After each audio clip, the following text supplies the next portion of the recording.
The Pelicans played much better in their second Summer League game, and you saw why Dyson Daniels is going to be getting minutes early on next year. And also, don't worry about the struggles from rookie Jordan Hawkins. It's Tuesday's episode of Locked On Pelicans. Let's go.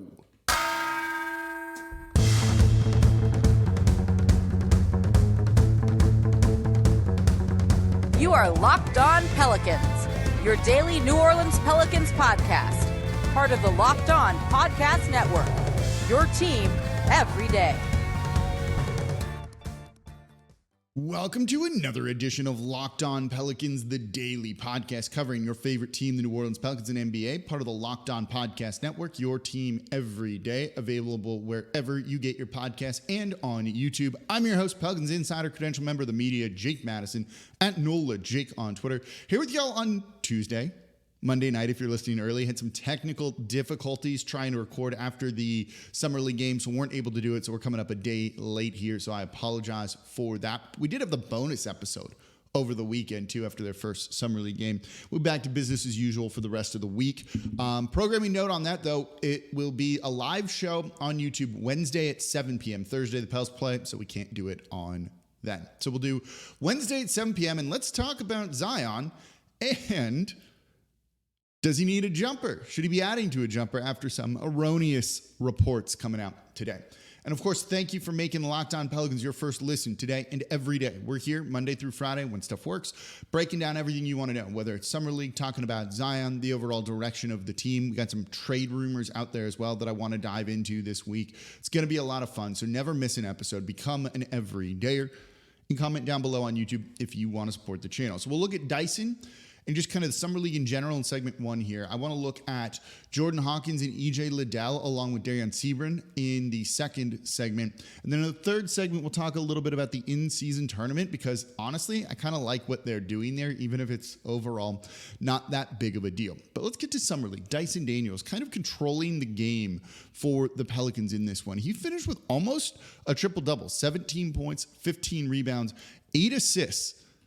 Those are really good numbers for Summer League, I thought, and really controlled the flow of the game in the fourth quarter as the Pelicans came back to win this one. But the win-loss, and it was a win over the Warriors, doesn't truly matter.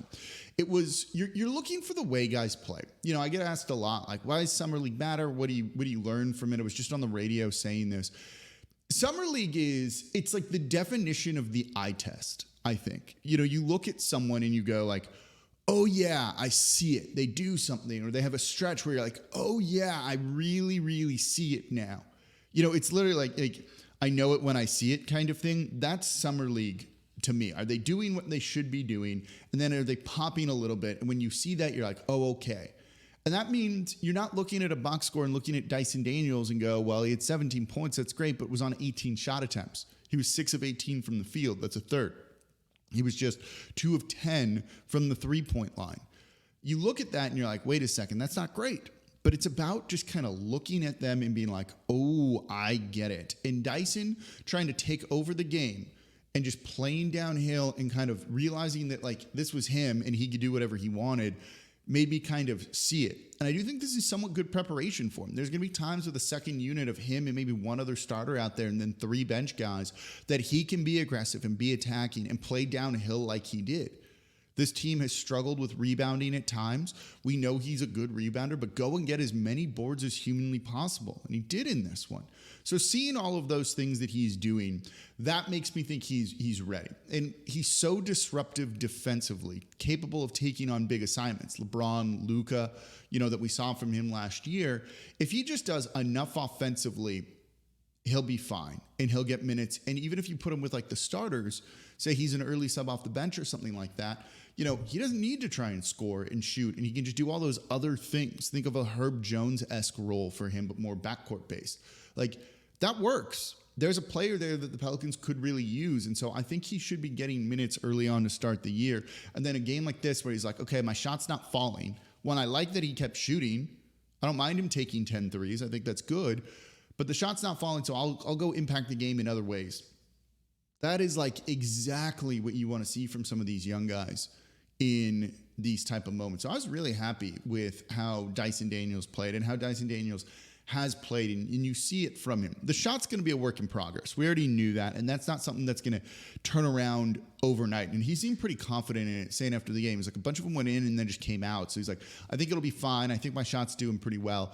If the shot even gets like average, we're in a good spot with Dyson Daniels, I think, because of what he does elsewhere. Keeps the ball moving, has shown the aggression to get downhill. He using his size to his advantage. All of that, love it. Like, I think he's going to be fine. Still very high on what he's capable of doing for this Pelicans team. Speaking of the team, by the way, how awesome was it to see everybody there that was there in Summer League? You had Gail Benson there, which is cool. She doesn't need to show up to watch a bunch of players that are never going to make the team play. And she was there sitting courtside talking with David Griffin. You also had Herb Jones there, Trey Murphy, Najee Marshall, Jose sitting courtside. And the one that surprised me a little bit was Larry Nance Jr., and that was awesome. He, who had been home in Ohio, I believe, to get out of the heat of New Orleans, decided to go brave the heat in Vegas to be around the team.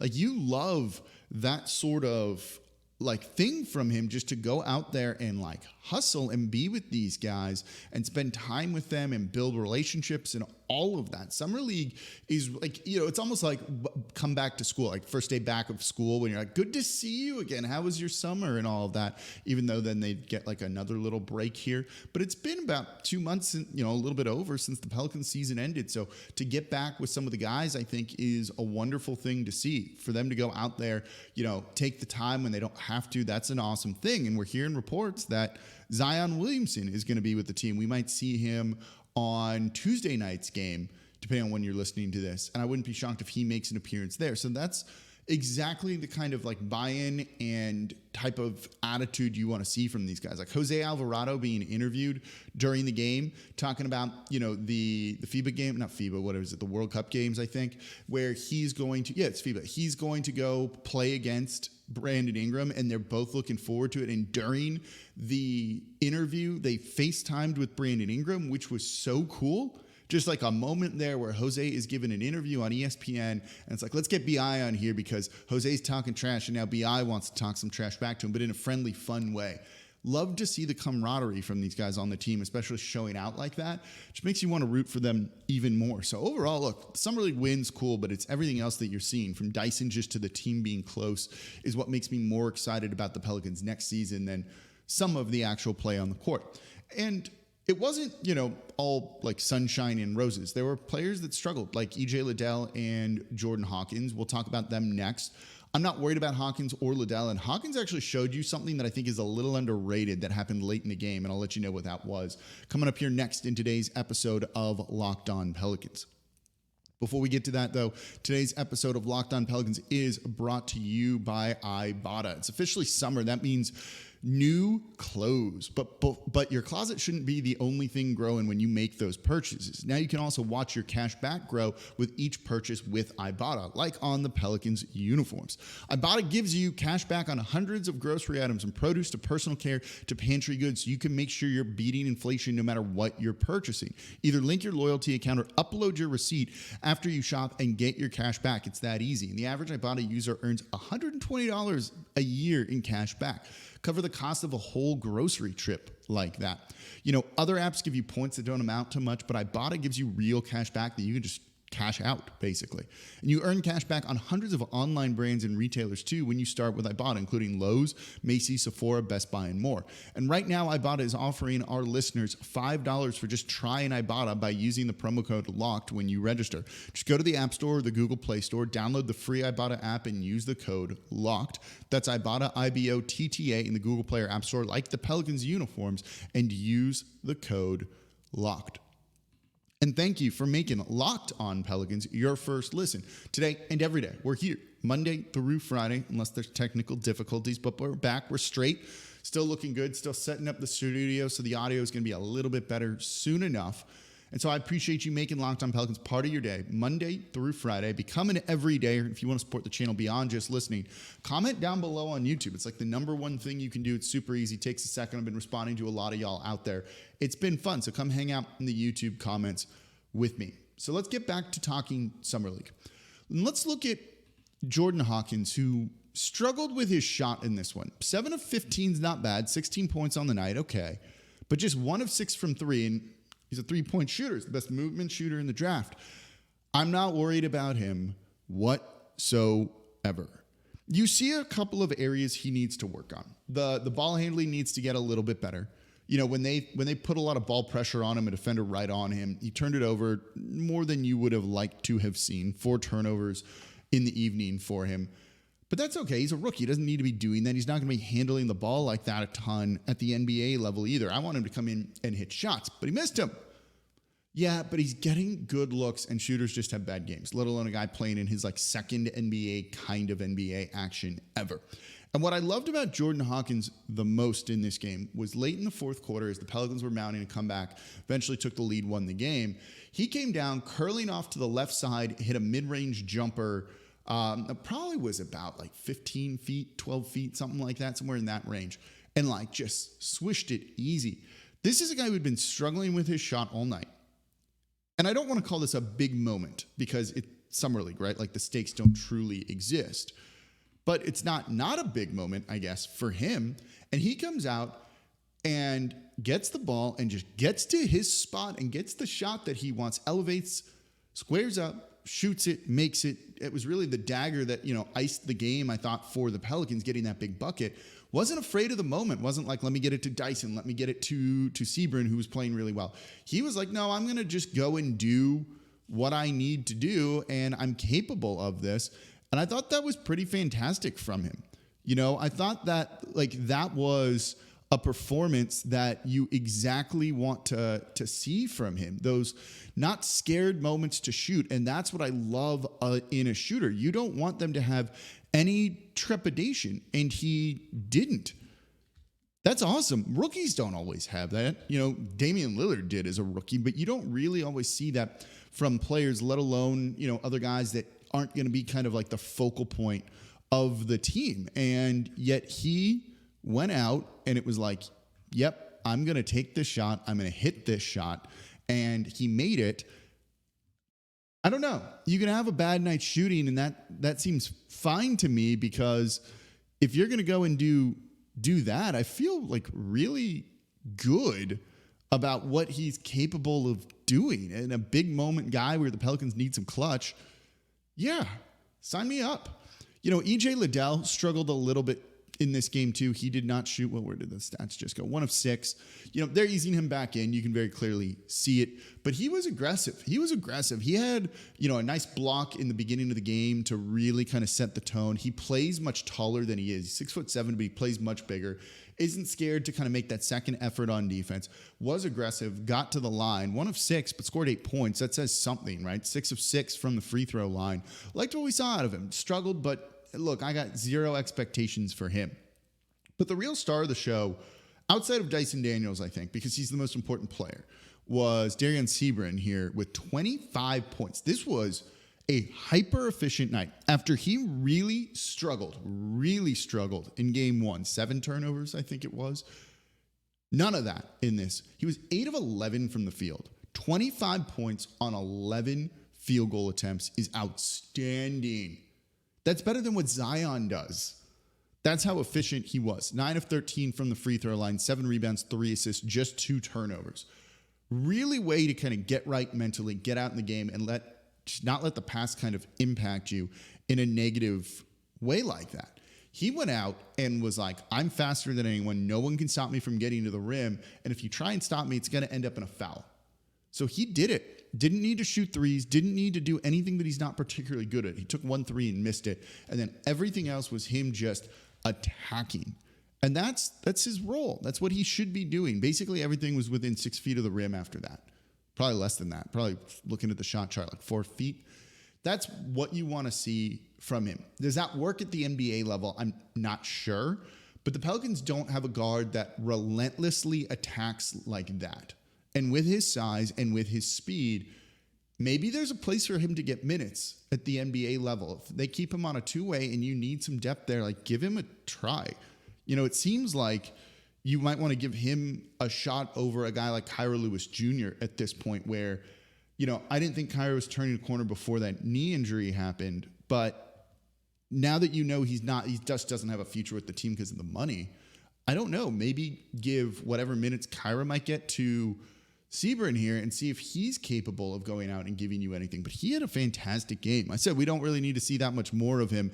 And then the beginning, I'm like, are we really going to do this? And then it's like, oh, there it is. I see what's happening here. And I like that he recognized it. Didn't try and do too much. Just played to his strengths, which was not something he was doing in game one, where he's making some really just awful passes. But 25 points, 7 rebounds, 3 assists with just 2 turnovers from him is a fantastic game, and something that, all right, now I'm a little more intrigued. He did well in the G League last year, scoring over 18 points per game. I don't know if it's Summer League. Take it for what it is. But you see there's a talent there. There is a specific skill there. And so do they maybe want to give it a shot? I'm not saying they should. Something to at least ask that question about. So coming up next, let me know, do you want to see Seabron play for the Pelicans this coming season? So coming up next, let's switch gears. Let's talk in-season tournament from the NBA, because I've seen a lot of people be like, what is this? Why is this a thing? I get it. I get what they're doing, and honestly, I like it. There's no reason not to do this. I think this is a pretty great idea, and I'll explain why coming up here next in today's episode of Locked On Pelicans. And thank you for making Locked On Pelicans your first listen today and every day. We're here Monday through Friday for y'all, breaking down everything you want to know about this Pelicans team. Subscribe wherever you get your podcasts. We're on YouTube as well. Become an everydayer. If you're an everydayer, let me know in the comments down below on YouTube. The 2 best ways to support the channel. You're doing it all at once if you're telling me you're an everydayer and commenting. So let's switch gears from Summer League, and let's look at the NBA's in-season tournament. And I'm not going to go into the specifics of the breakdown. You can read about that if you want. Basically, what they're doing, though, is they're taking some regular season games and calling them cup games. And those count as your group stage games, similar to like Champions League or the World Cup, something like that. And then the top team from each group advances along with 2 wild cards. It doesn't matter how they're chosen or anything like that. So 8 teams move on because there's 6 groups. So you go from there, and it's just a knockout stage thing where it could be 2 more games and you get to, the finals, and that's that. And that'll be played in Vegas. The group stage games are basically just regular season games for you. They're all regular season games. They're just going to say, this one's a little more special than the other. It's really as simple as that. You're going to look at it and it's going to go, this is a little more special than these other games. They're going to take place in November, December. You're in groups of 5, and they're all from your conference. The Pelicans have the Clippers, the Nuggets, the Mavs, and the Rockets. And when the schedule is released, those will be in a different color. And you play 2, you got a home and away game, I believe, against them. And they count as just cup games. And we're going to build this into the regular season, so it's not really adding a ton of extra games or anything like that. One of the things I've seen people say, and when the idea of this in the first place came in, was like, does anyone care? Well, now I care about winning that tournament game because it's a regular season game too, and it counts towards the standings. So I didn't want to lose that in the first place. I definitely don't want to lose it now. It's not like this is going to be a cup in the middle of the season, another tournament that's separate, but you're playing the same team. So I don't care about this. So I'm going to rest my guys and we'll play backups. No, these games still matter. And now they matter a little bit more. And then the extra stuff in Vegas, playing for more prize money, cool. That's it. That sounds kind of fun to me, and it's easy. So you get the group play. It's going to take place from November 3rd to the 28th, and then you get into the knockout rounds, which will be in Vegas, right? Quarterfinals, semifinals, championships, so it could be 3 more games. Very cool. I love all of this. And again, counts towards the regular season standings for both stages, the group stages and the knockout games, because of probably how they're going to schedule it. So if you play a team in the knockout round, it's just one of your regular season games that they've moved up to that time, essentially. So I like this idea. The part of the problem is always people saying the regular season doesn't matter, right? This gets to the question of why are we doing this? Is this solving anything? It absolutely is. The regular season, for sure, is devalued in the NBA. There's nothing wrong with saying that, right? But now you made 8 of these regular season games for the Pelicans more interesting than they would have been otherwise, where there's just a little bit more at stake than there would have been otherwise. I wouldn't say the stakes are insanely high, no one's going to remember that you won an in-season tournament game, or even if you won the whole thing, no one's, going to put that on their Hall of Fame resume. But look, you're already going to play that game anyway. You add a little bit of extra stakes to it. I care now. I'm going to pay more attention to it and be like, they can't lose this one. So you go from like a devalued regular season game to still a devalued regular season game, but not nearly as bad as it was before. I don't know. That seems to fix a problem for me. I like the idea of it. Do I particularly care? No. Am I going to be excited if the Pelicans win the in-season tournament? Yeah, sure. But I'd rather make the playoffs, even if you get bounced out in the first round. But there's something to be said for competing and winning. But will I buy a t-shirt? Yeah, maybe, actually. Hang a banner somewhere? Sure, why not? But ultimately, it's kind of, the second thing you're playing for, which is the first being make the postseason. But if it makes some of those regular season games a little more valuable, a little bit more meaningful, sign me up. No problem with that. And I'm glad they didn't just add a ton of extra games, since what the regular season needs to do, and this is a discussion for another day, is reduce the amount of games that the teams are playing. But this seems like a good compromise to add a little bit more excitement to random regular season games that might not be exciting or important otherwise. So way to add some stakes, even if the stakes are still low. Let me know what you think in the comments down below on the in-season tournament. I don't mind it. I got no problem with this, though I don't think it's the most exciting thing in the world. But I'm curious your thoughts. So tomorrow, recap the third Summer League game, see what we saw from those guys. We're also going to do a live show Wednesday at 7 p.m. I'll get it scheduled since the Pelicans play on Thursday. We're going to be covering it all here on Locked On Pelicans, part of the Locked On Podcast Network, your team every day. As always, I'm your host, Jake Madison, at NOLA Jake on Twitter, and I'll be back with y'all tomorrow.